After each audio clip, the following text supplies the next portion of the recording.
নবীজির সাহাবী হযরত সালমান ফারসি রাদিয়াল্লাহু আনহু পারস্যের অধিবাসী, ধনীর দুলাল, মাতা পিতার একেবারে অত্যন্ত আদরের ছিলেন। উনি নিজে বর্ণনা করেন, আল্লাহর মাখলুকাতের ভিতরে, সৃষ্টির ভিতরে আমার চাইতে আমার আব্বা আম্মা অন্য কাউকে এত ভালোবাসতেন না যতটুকু আমাকে ভালোবাসতেন। সালমান ফারসি বলেন, আমার আব্বা ছিলেন আগুনের পূজক, অগ্নি পূজারী, আমিও আগুনের পূজা করতাম। আমার দায়িত্ব ছিল, আব্বা দিয়েছিলেন যে সালমান 24 ঘন্টার ভিতরে যেন একটা মুহূর্তের জন্য আগুন না নিবে। সালমান ফারসি বলেন, আমি সেই দায়িত্বেই ছিলাম। হঠাৎ একদিন আমার আব্বা গ্রামের বাহিরে যাবেন জরুরি কাজে, আমাকে বলে গেলেন, সালমান তুমি আজকে আমার জমিগুলার একটু দেখে আইসো। সালমান ফারসি বলেন, আমি বের হলাম। বের হওয়ার পরে দেখি রাস্তা দিয়ে যাওয়ার সময় খ্রিস্টানদের একটা গির্জার কাছ দিয়ে আমার যেতে হলো। সেখানে দেখলাম খ্রিস্টান কিছু আলেম তারা নামাজ পড়তেছে, তালিম দিতেছে। তাদের নামাজ আমার কাছে খুব ভালো লাগলো, তাদের তালিমটাও ভালো লাগলো। আমি সেখানেই সন্ধ্যা পর্যন্ত বসে রইলাম। সন্ধ্যাবেলায় যখন বাড়িতে ফিরলাম, আমার আব্বা জিজ্ঞাসা করলেন, সালমান আমার জমির অবস্থা কি? সালমান ফারসি বলেন, আব্বা আমি জমি পর্যন্ত যেতে পারিনি। কি করেছ?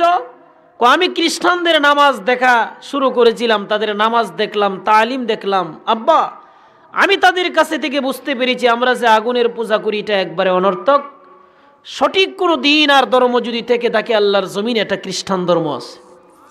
কারণ খ্রিস্টান ধর্মের তখন মেয়াদ ছিল, ইসলাম ধর্ম তখন তো আসে নাই। সঠিক ধর্ম ছিল খ্রিস্টান ধর্ম। সালমান ফারসির আব্বা বলেন, না রে, আমরা যে আগুনের পূজা করি এটি সঠিক। সালমান ফারসি বলেন, আব্বা তা কখনো সঠিক হতে পারে নাই। বাবা ছেলে দ্বন্দ্ব। হযরত সালমান ফারসি সর্বপ্রথম বাধার সম্মুখীন হয়ে গেলেন। ওনার আব্বার গৃহবন্দী করে রাখছে, পায়ের মাঝে জিল দিয়া থালাবদ্ধ করে ওনাকে রাখছে। ওনার বাবা ওনার সত্য পথের সন্ধান তিনি করতেছিলেন, সেই পথে সর্বপ্রথম বাধা হয়ে গেলেন কে? বাবা, কাছের লোক। আমাদের নবী যখন দিনের দাওয়াত শুরু করলেন, কাছের লোকের এই সর্বপ্রথম বাধার সৃষ্টি করেছিল। আবুল আহাব রাসূলের আপন চাচা না? আবুল আহাব রাসূলের আপন চাচা। ইব্রাহিম আলাইহিস সালাতু ওয়াস সালাম যখন দিনের দাওয়াত দেওয়া শুরু করলেন, মূর্তির বিরুদ্ধে মুখ খুললেন, তখন ওনার বাধা হয়ে দাঁড়ালো ওনার আব্বা। ঠিক কিনা? ওনার আব্বা আজর ঠাকুর বাধা হয়ে দাঁড়ালো। ভাইরা আমার, যেমন ভাবে ইব্রাহিম আলাইহিস সালামের বিরুদ্ধে আচরণ করলেন, ওনার আব্বা বাধা হয়ে দাঁড়ালেন। সালমান ফারসির বাধা হয়ে দাঁড়ায় গেছেন ওনার আব্বা। গৃহবন্দী করে রাখলো। সালমান ফারসি ওই খ্রিস্টানদেরকে বলেছিল, রে খ্রিস্টানেরা, তোমরা তো এখানে খ্রিস্টান ধর্ম প্রচার করার জন্য এসেছ, তবে তোমাদের হেড অফিস কোন জায়গায়, কোথায় উপস্থিত? খ্রিস্টানেরা বলল যে সিরিয়ায় উপস্থিত। সালমান ফারসি বলেন, সিরিয়ায় যদি কোনো কাফেলা যায় আমার একটু সংবাদ দিও, আমি সেখানে যাব। এই কথা বলি বাড়িতে গিয়েই তো উনি গৃহবন্দী হয়ে গেছে। সালমান ফারসির আব্বা ঘরের দরজা জানালা বন্ধ করে দিছেন।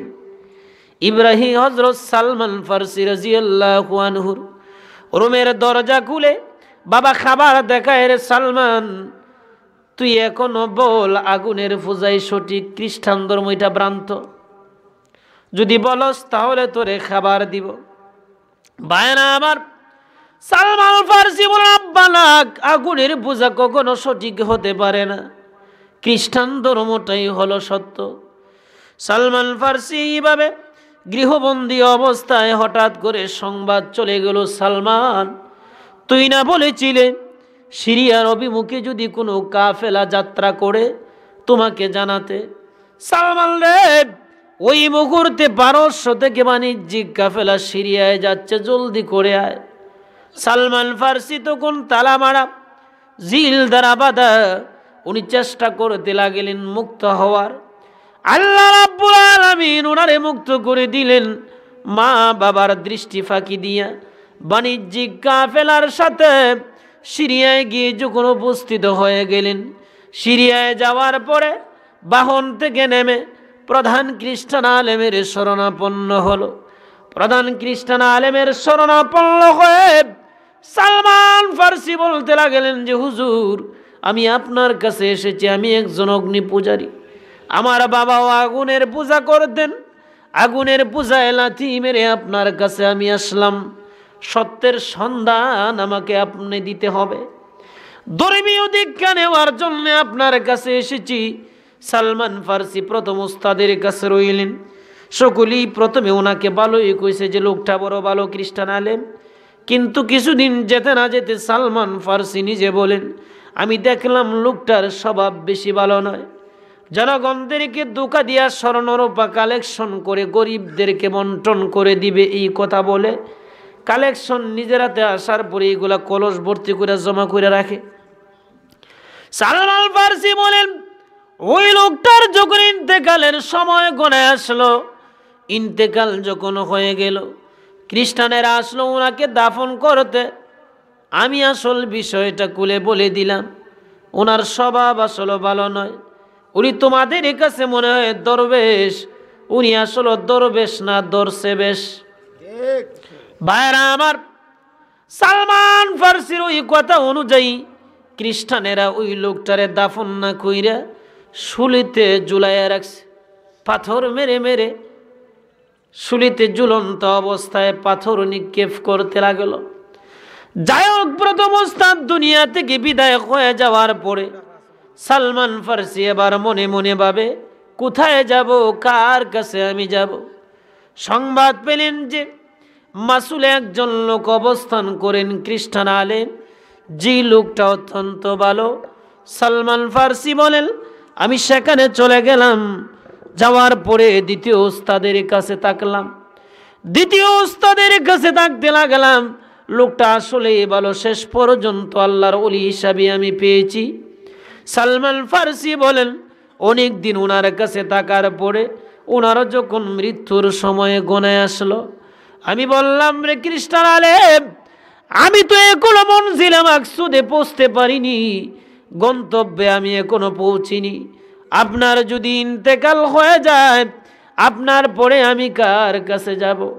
দ্বিতীয় উস্তাদ বললেন, রে সালমান, আমার পরে যদি কারো কাছে যেতে হয়, নাসিবাইনে একজন লোক অবস্থান করে, ওই লোকটা বড় ভালো, তার কাছে তুমি যেও। সালমান ফার্সি বলেন, 2 নাম্বার উস্তাদের কথা অনুযায়ী ওনার ইন্তেকালের পরে আমি নাসিবাইনে চলে গেলাম। সেখানে যাওয়ার পরে 3 নম্বর উস্তাদ আমি গ্রহণ করলাম। আমি সেখানেও থাকতে লাগলাম। ওনারও যখন ইন্তেকালের সময় গণায় আসলো, আমি হাজির হয়ে বললাম, হুজুর, আপনার ইন্তেকাল হয়ে গেলে আমি কার কাছে যাব? নাসিবাইনের ওই উস্তাদ আরেকজনের কথা বলে দিলেন, রে সালমান, আমার পরে যদি তুমি কারো কাছে যেতে হয়, তাহলে আম্মুরিয়া একজন লোক আছে, ওনার কাছে তুমি যাও। সালমান ফার্সি বলেন, আমার ওই 3 নম্বর উস্তাদের কথা মেনে ওনার ইন্তেকালের পরে আমি 4 নম্বর জনের কাছে চলে গেলাম। সেখানে যাওয়ার পরে ওনার কাছেও থাকতে লাগলাম। অনেক দিন থাকার পরে ওনারও যখন মৃত্যুর সময়ে গণায় আসলো, আমি বললাম, হুজুর, আপনার পরে আমি কার কাছে যাব? আমার সর্বশেষ উস্তাদ বলেন, সালমান, আমার পরে যদি কারো কাছে যেতেই হয়, আমার দৃষ্টিতে আর কোনো ভালো লোক নাই। যারা আছে খ্রিস্টান আলেম, ওরা মন গড়াভাবে তাদের এই কিতাবের পরিবর্তন করে ফেলেছে। রে সালমান, আমার পরে যদি কারো কাছে যেতেই হয়, সময় অত্যন্ত কাছে এসে গেছে রে সালমান। আরবে একজন নবী আবির্ভাব হবে, যিনি হবেন আখিরি নবী। উনি জন্মস্থানটা হবে মক্কায়, আর হিজরত করবেন খেজুর গাছ বেষ্টিত এলাকায়, অর্থাৎ মদিনায় তিনি হিজরত করবেন। সালমান রে, যদি কপালে জুটে, হায়াতে যদি কোলায়, তাহলে ওই লোকটার কাছে তুমি যাও। এ সালমান, তুমি আখির নবীকে চিনবে কিভাবে? চিনার উপায়টা আমি বলে দিই। 3টা আলামত তিনি বলে দিলেন। সালমান, প্রথম নম্বর আলামতটা হলো, উনি সদকার মাল গ্রহণ করবেন না। কি গ্রহণ করবেন না? শেষ করিলাই, সদকা গ্রহণ করবেন না। 2 নাম্বারটা হলো, উনি হাদিয়া গ্রহণ করবেন। 3 নাম্বারটা হলো 2 কাঁধের মাঝখানে মোহরে নবুয়ত কবুতরের ডিমের মতন নবুয়তির শিল থাকবে। এ সালমান, যেই লোকের কাছে ওই 3টা আলামত পাবে রে, ওই লোকটারই মনে করবে তুই আখিরি নবী। সালমান ফার্সি বলেন, আমার সর্বশেষ উস্তাদের যখন ইন্তেকাল হয়ে গেল, আমি সেখানে কিছুদিন থাকলাম। থাকার পরে আমি কি করলাম, বাণিজ্যিক একটা কাফেলা মদিনার উদ্দেশ্যে রওনা দিচ্ছে। আমি তাদের কাছে গেলাম, গিয়ে চুক্তি করলাম, রে বাণিজ্যিক কাফেলা, তোমরা যদি কোনোভাবে আমাকে মদিনায় পৌঁছায় দাও, আমার একটা ছাগল আর গরু আছে, এটা দিয়া দিব। সালমান ফার্সি বললেন, আমার চুক্তিতে তারা রাজি হয়ে গেল। আমাকে নিয়ে রওনা দিল। রাস্তায় আমাকে বিক্রয় করে দিছে অন্যজনের কাছে গোলাম বানায়া। আমি হয়ে গেলাম এবার গোলাম। আর ছাগল আর গরু তো এমনিতেই তারা নিয়ে গেছে। সালমান ফার্সি বলেন, আমার তো কোনো মদিনায় পৌঁছা হয়নি, গোলাম হয়ে গেলাম। আমি সেখানে অনেক দিন রইলাম। টাকার পরে দেখা গেল আমার যে মূল মাওলা আছেন, মালিক, ওনার আপন একটা চাচাতো ভাই যে মদিনায় বসবাস করে, সেখান থেকে এইখানে আসছে। ভাইরা আমার, ওই মদিনার চাচাতো ভাই এসে আমারে খরিদ কইরা উনি গোলাম বানায় মদিনায় নিয়ে গেছে। সালমান ফার্সি বলেন,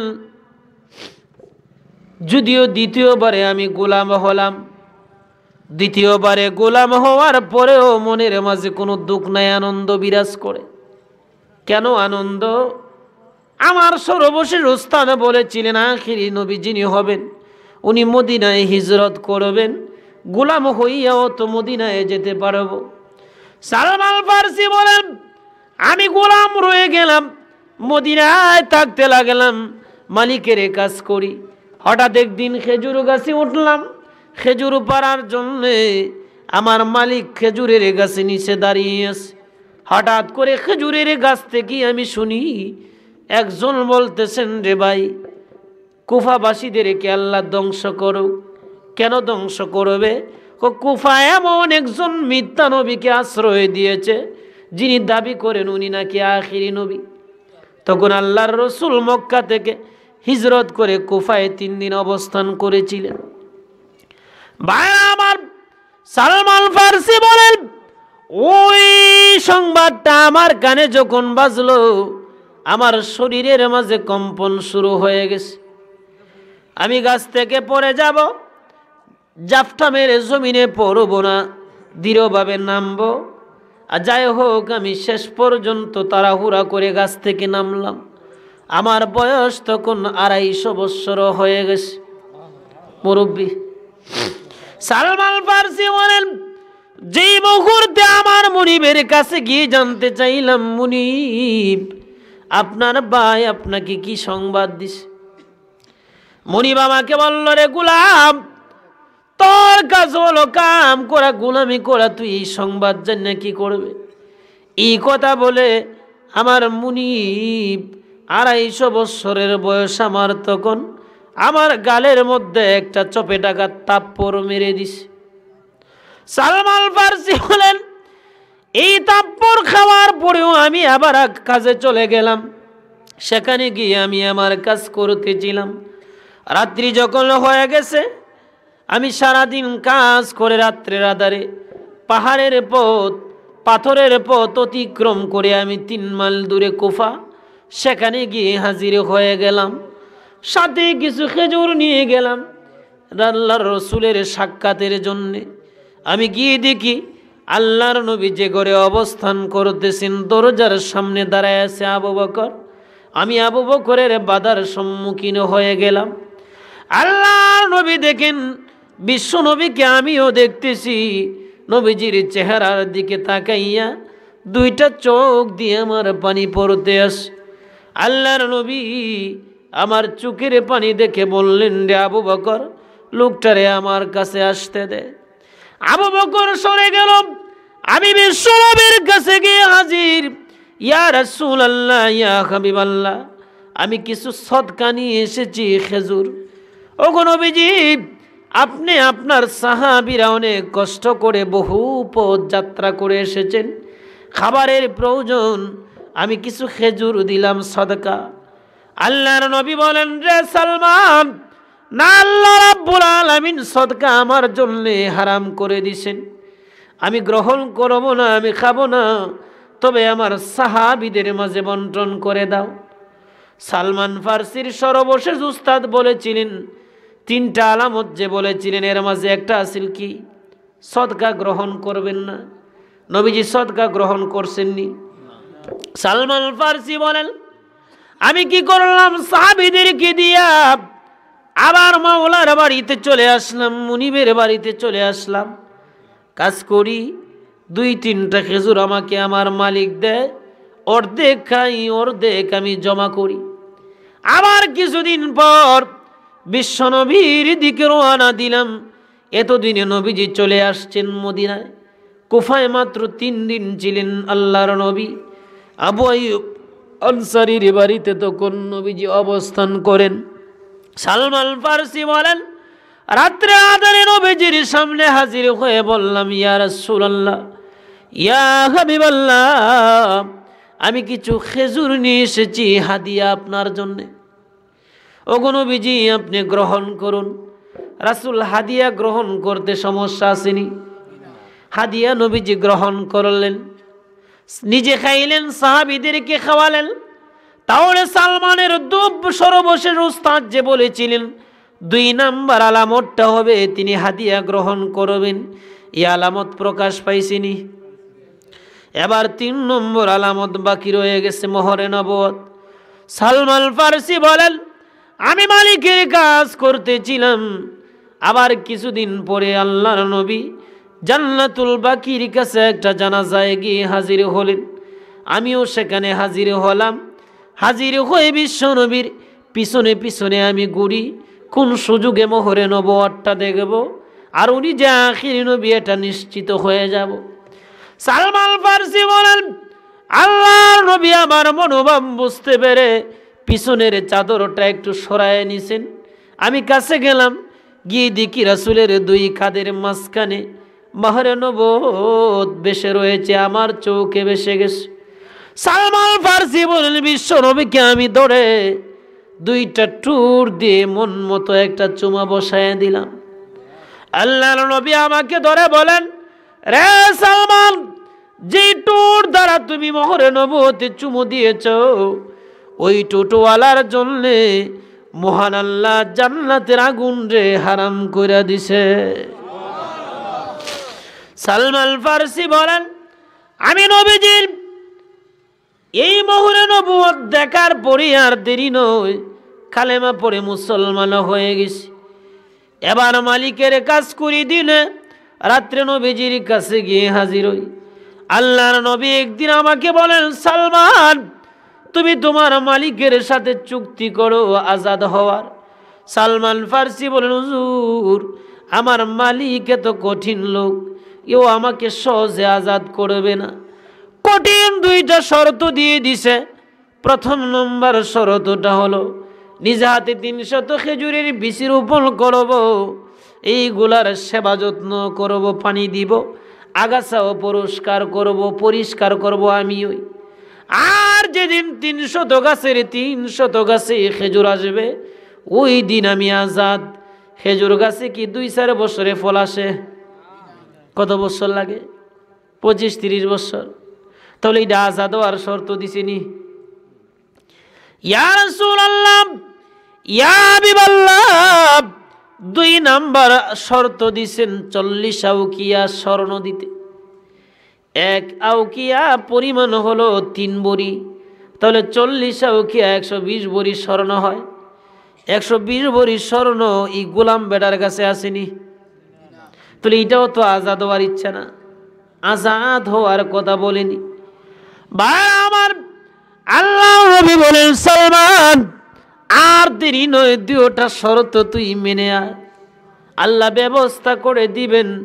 সালমান ফার্সি মেনে আসলেন। আল্লাহর নবী সাহাবীদেরকে বলেন, রে সাহাবীরা, খেজুরের বিচি সংগ্রহ করো। সাহাবায়ে কেরাম 300 খেজুরের বিচি সংগ্রহ করলেন।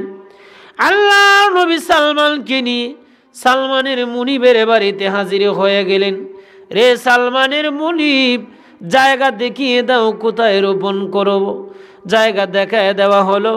সালমান ফারসিকে নিয়ে আল্লাহর নবী সাহাবীদেরকে নিয়ে সাহাবায়ে কেরাম গর্ত খনন করেন। আর নবীজি বরকতি হাতে একটা করে বিচি রাখেন। আলী রাদিয়াল্লাহু আনহু কুয়া থেকে পানি উঠাইয়া খেজুরের বিচির উপরে পানি দেয়। যেই মুহূর্তে নবীজি বিচিটাকে রেখে আলীর পানি দেওয়া শেষ হয়, পানি দিতে দেরি হয়, শেষ হওয়ার সাথে সাথেই ওই বিচি থেকে যেটা এই মুহূর্তে রোপণ করেছেন, প্রতিটা বিচি থেকে চারা গোছাইতে দেরি করে না। ভাইরা আমার, আল্লাহ নবীর হাতের বরকতে যেই বছর বিচিগুলো রোপণ করেছিলেন, ওই বৎসরেই 300 গাছের 300 গাছে খেজুর ধরা শুরু করে দিয়েছে। একটা বর্ণনা আছে একটা গাছে আসেনি, 299টাতে এসেছিল, একটাতে আসেনি। যেই বিচিটা হযরত উমর রাদিয়াল্লাহু আনহু রোপণ করেছিলেন। আচ্ছা, রাসূলের হাতের বরকত আর উমরের হাতের বরকত কি সমান? জোরে বলেন। ভাইরা আমার, এবার 2 নাম্বার যে শর্ত, 120 ভরি স্বর্ণ। কিছুদিন পরে আল্লাহর নবীর কাছে কিছু স্বর্ণ আসলো, হাদি হোক আর যুদ্ধ থেকে অর্জিত গনিমতের মালই হোক, দুই কথাই আছে। আল্লাহর নবীর কাছে ডিমের আকৃতিতে একটি স্বর্ণের টুকরা আসলো, যেটাতে 120 ভরি হওয়ার কথা নয়। আল্লাহর নবী সালমানকে ডেকে বলেন, সালমান, যা স্বর্ণের টুকরা নিয়ে তোর মালিকের 2 নম্বর শর্ত পুরা করে আয়। সালমান ফারসি বলেন, ইয়া রাসূলুল্লাহ, ইয়া হাবিবাল্লাহ, এখানে তো 120 ভরি স্বর্ণ হবে না। আল্লাহর নবী বলেন, সালমান রে, যা তোর মালিকের কাছে নিয়ে যা, ওজন দে। আল্লাহ রাব্বুল আলামিন অল্প স্বর্ণের মাঝে বরকত দিয়া দিবেন। সালমান ফারসি বলেন, আমি যেই মুহূর্তে নবীজির কথা মেনে আমি মুনিবের কাছে গিয়া পাল্লায় যখন ওজন দিব, দেখা যায় পাল্লায় রাখার সাথে সাথেই পুরাপুরি 120 ভরি স্বর্ণ হয়ে গেছে। এবার সালমান আজাদ হয়ে গেছে, ঠিক কিনা? আল্লাহর নবী বলেন, সালমান বল তোর আব্বার নামটা কি? সালমান রাদিয়াল্লাহু আনহু কান্না শুরু করে দিলেন, ইয়া রাসূলুল্লাহ, ইয়া হাবিবাল্লাহ, একবারে ছোট সময়ই বাবার আগুনের পূজায় লাথি মেরে আমি ধনির দোলাল, মা বাবার কলিজার টুকরা, নয়নের মণি ছিলাম। মা বাবাকে ছেড়ে আমি সত্যের সন্ধানে বের হয়েছি। ইয়া রাসূলুল্লাহ, ইয়া হাবিবাল্লাহ, আমার বর্তমান বয়স 250-এর উপরে। ওগো নবীজি, আমি আসলে আমার আব্বার নামটা আমার স্মরণ নাই, বলিলিস। আল্লাহর নবী বলেন, সাহাবীরা, আমার ওই সালমান 70 দিন তালাশ করতে গিয়া জায়গায় জায়গায় গোলাম হইছে, 250 বছর বয়সে মুনিবের তাপ্পরও খাইছে। আর শেষ মুহূর্তে এসে তার বাবার নামটা পর্যন্ত ভুলে গেছে। সাহাবীরা, তোমরা শুনে রাখো, আমি বিশ্ব নবী ঘোষণা দিলাম, সালমান ইবনু ইসলাম, সালমানের আব্বার নাম আমি ঘোষণা দিলাম ইসলাম ধর্ম। সালমান হলো ইসলাম ধর্মের ছেলে, আর ইসলাম ধর্মটা হলো সালমানের বাবা। ভাইরা আমার, আল্লাহ রাব্বুল আলামিন উম্মতে মুহাম্মদীর মধ্যে সালমানের চাইতে বয়সাল লোক আর নাই, এত হায়াত পাইছে না। 350 মতান্তরে 350 বছর দুনিয়াতে বাঁচছেন। কিভাবে বাঁচলেন? আল্লাহ রাব্বুল আলামিন বলেন, ওয়াল্লাযীনা জাহাদু ফিনা লানাহদিয়ান্নাহুম সুবুলানা। দুনিয়ার কোনো মানুষ যদি আমাকে পাওয়ার সন্ধানে লেগে যায়, সাধনা করে আমি আল্লাহকে পাওয়ার, আমি আল্লাহ রাব্বুল আলামিন আমাকে পাওয়ার রাস্তা খুলে দেই, সহজ করে দেই, আমি আল্লাহ দৌড়া দেই। সালমান আমি আল্লাহকে পাওয়ার ইরাদা করেছিল, চেষ্টা করেছে, শেষ পর্যন্ত আমি আল্লাহ তাআলা তার বয়স রে হস্তে হস্তে বাড়াইয়া আমার সর্বশ্রেষ্ঠ নবী মুহাম্মাদুর রাসূলুল্লাহর সাহাবী পর্যন্ত বানায়া দিছি।